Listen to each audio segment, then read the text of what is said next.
Welcome back to another tutorial video in the Vaicom tutorial series. This time we're having a look at the Crystal Palace AOCS feature that Vaicom utilizes, and it has three components to it. It has a briefing, a status, and the interrogate function. The things you need to know about using AOCS. Firstly, that unless you have easy comms on, you will need to dial a frequency to interrogate or to talk to Crystal Palace. So its call sign is Crystal Palace. You can change this if you like by giving the Crystal Palace recipient name another alias, so you can call it anything you like. So say in Anderson, for example, the real supervisor of flying, or SOF, which is the equivalent of the AOCS, would be Foxtrot. So you could give it a alias Foxtrot and use that instead of Crystal Palace.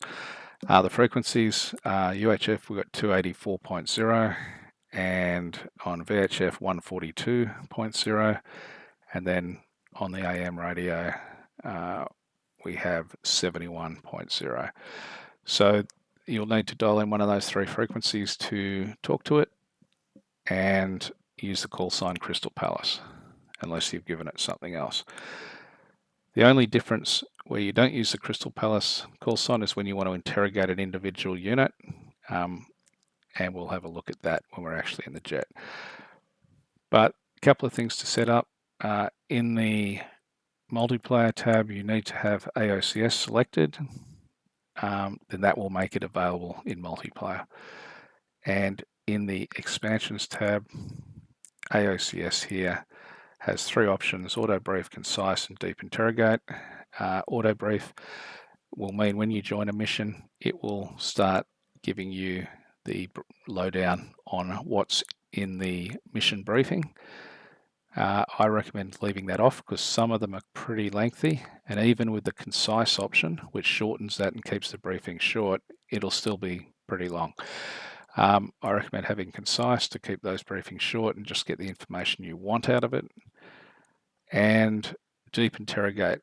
So I recommend having that on, because otherwise the information you're getting about the individual units you're interrogating is minimal. You don't get anything really, except for that it's present in the mission. So the way deep interrogate works, if I was to say Texaco interrogate, if there is a tanker with the call sign Texaco on the server, I would get a beep. If it wasn't, I'd get a click. And if I have deep interrogate ticked and it is on the server, I will get a quick rundown on its call sign, its bearing distance. It says elevation, which should be altitude, and it gives you its frequency. So that's why I'd recommend having that on.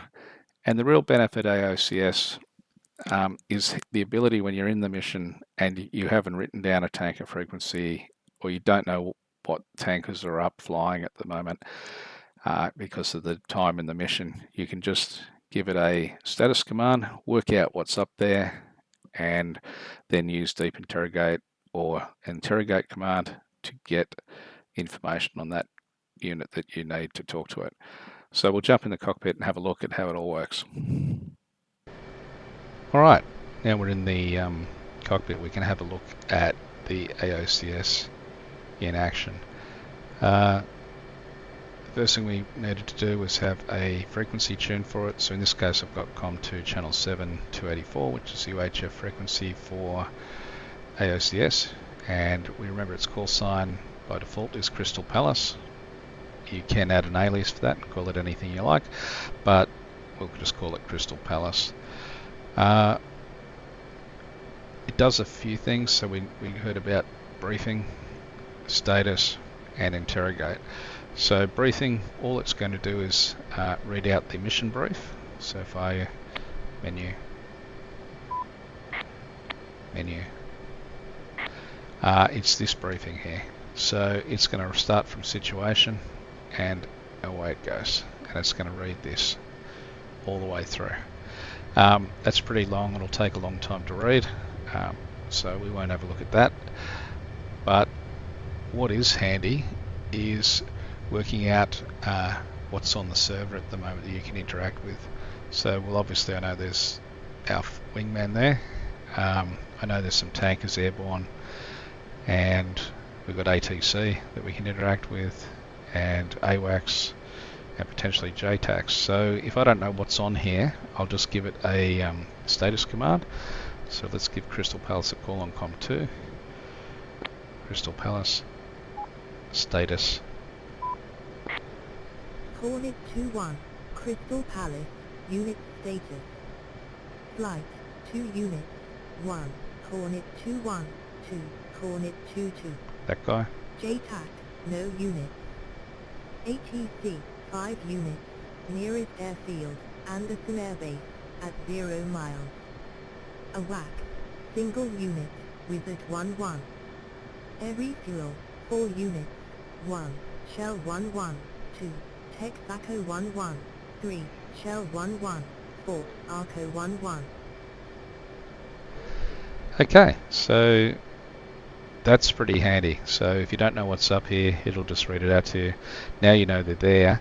The idea is to use interrogate to get the information you need to use them. So in this case we want to use Texaco, the tanker. Now I know because I made the mission. It's the recovery tanker, and someone else on the server here having fun in a Huey.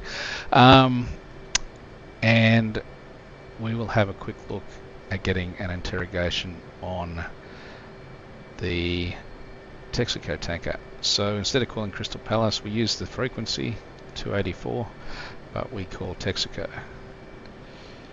Texaco, interrogate. Hornet 2-1, Crystal Palace. Air refuel, Texaco 1-1. Bearing 102459, elevation 6000, contact 271.0. Okay, so you get its frequency, its elevation, which should actually be altitude. I might change that, and you also get its bearing distance, which is pretty good. It saves you having to dive into the briefing and find out what the tanker's frequency is it's operating on, and it also gives you a bit of steer towards it.